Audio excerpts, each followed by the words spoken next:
The package arrived on a day like any other. Rain lashed against the windows of Miskatonic University's library. Wind howled through the old oaks, their branches scraping against the stone walls like skeletal fingers.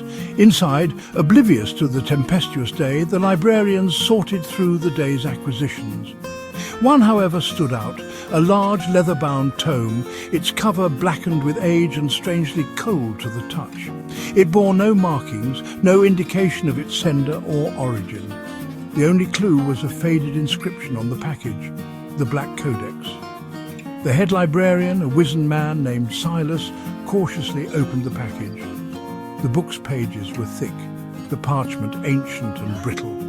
The script was indecipherable, composed of bizarre symbols that seemed to writhe on the page as he looked at them. A strange musky odour rose from the book, a mixture of decay and something vaguely metallic.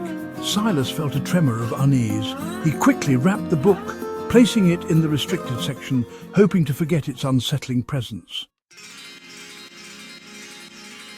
Dr. Eleanor Voss, a young and brilliant linguist, was immediately intrigued by the Codex. Known for her insatiable curiosity and her talent for deciphering ancient languages, she requested access to the restricted book. Despite Silas's reservations, he reluctantly agreed, drawn in by Dr. Voss's infectious enthusiasm. Eleanor dove into the task of deciphering the Codex, spending countless hours in the dimly lit library. The strange symbols, the chilling aura of the book, and the faint scent of decay that clung to its pages, rather than repelling her, only fueled her obsession. She began to experience vivid dreams, filled with swirling black voids and whispering voices. Her apartment, usually a haven of comfort, felt cold, the air thick and oppressive.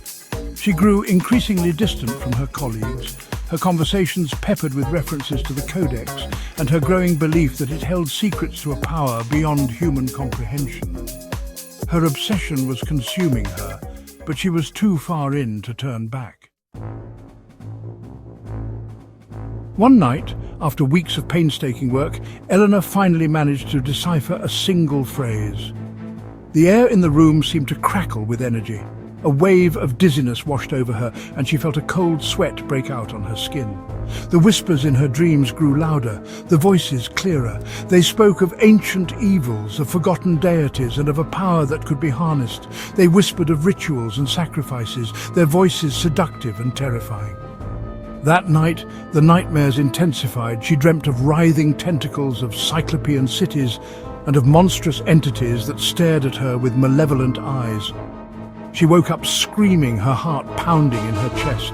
The room was freezing cold, and the musky scent of the Codex permeated the air. She knew then that she had stumbled upon something truly dangerous, something that should have remained buried in the annals of time. Mark, a graduate student working under Dr. Voss, noticed her increasingly erratic behavior. Concerned for her well-being, he decided to confront her. However, his attempts to reason with her were met with a cold, distant stare. The once bright and inquisitive Dr. Voss was gone, replaced by a haunted shell, consumed by the Codex and the secrets it held. Desperate to help, Mark decided to investigate the book himself. He snuck into the restricted section, his heart pounding with a mixture of fear and morbid curiosity. The Codex seemed to pulsate with an unseen energy, the air around it thick with a palpable sense of dread. As he cautiously opened the book, a wave of nausea washed over him. The symbols, the same ones that had driven Eleanor to the brink of madness, swam before his eyes. He slammed the book shut, but it was too late. The whispers had already begun, slithering into his mind, planting seeds of darkness. Section 5. The Unburning. The university, in a desperate attempt to rid themselves of the cursed artifact, tried to burn the book. They doused it in kerosene, the flames licking at its ancient leather cover. But the Codex remained untouched, the fire seeming to dance around it without leaving a single scorch mark. The flames reflected in the book's dark cover, creating the illusion of a bottomless pit, from which stared monstrous, grinning faces. Word of the Black Codex and its sinister influence reached Father Ignatius, a reclusive Jesuit priest known for his knowledge of ancient languages and forbidden lore. He arrived at Miskatonic University, his face etched with a mixture of apprehension and grim determination. He recognized the language of the Codex as one spoken only in hushed whispers, a language older than time itself, the language of forgotten gods and cosmic horrors. Section 6. Desperate Measures. Father Ignatius, understanding the gravity of the situation, insisted on drastic measures. He gathered the university's most devout scholars and priests, leading them in a desperate prayer vigil, hoping to contain the evil emanating from the Codex. The air grew heavy with incense and fear as they chanted ancient rites, their voices echoing in the cavernous halls of the library. But their efforts were in vain. The Codex pulsed with an infernal light, the whispers growing louder, their tone mocking and menacing. The Codex, he realized, was more than just a book. It was a conduit, a gateway to a realm of unimaginable horror, and it was slowly but surely pulling Miskatonic University and everyone in it towards its own inevitable doom. He knew then that the only way to stop the Codex was to destroy it, no matter the cost. Section 7. The Codex awakens. Suddenly, the Codex sprang open, its pages turning with an unnatural life of their own. The symbols on the pages blazed with an infernal light, filling the room with an oppressive heat. The whispers transformed into deafening roars, the voices now a chorus of inhuman shrieks and guttural chants. The air crackled with energy, and a palpable wave of dread washed over everyone present. The Codex was awakening. Eleanor, her eyes wide with a terrifying mix of fear and exhilaration, reached out to the Codex, her hand trembling.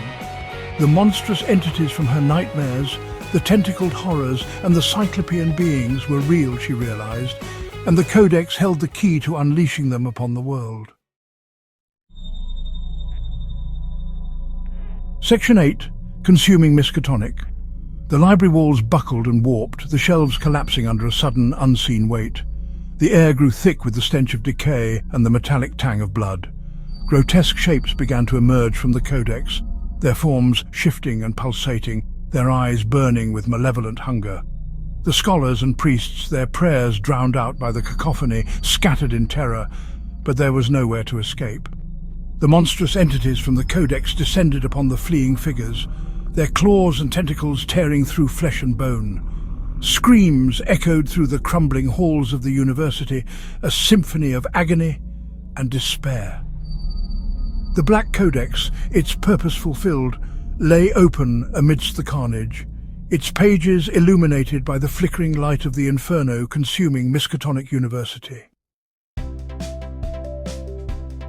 Section 9. An Artifact of Doom.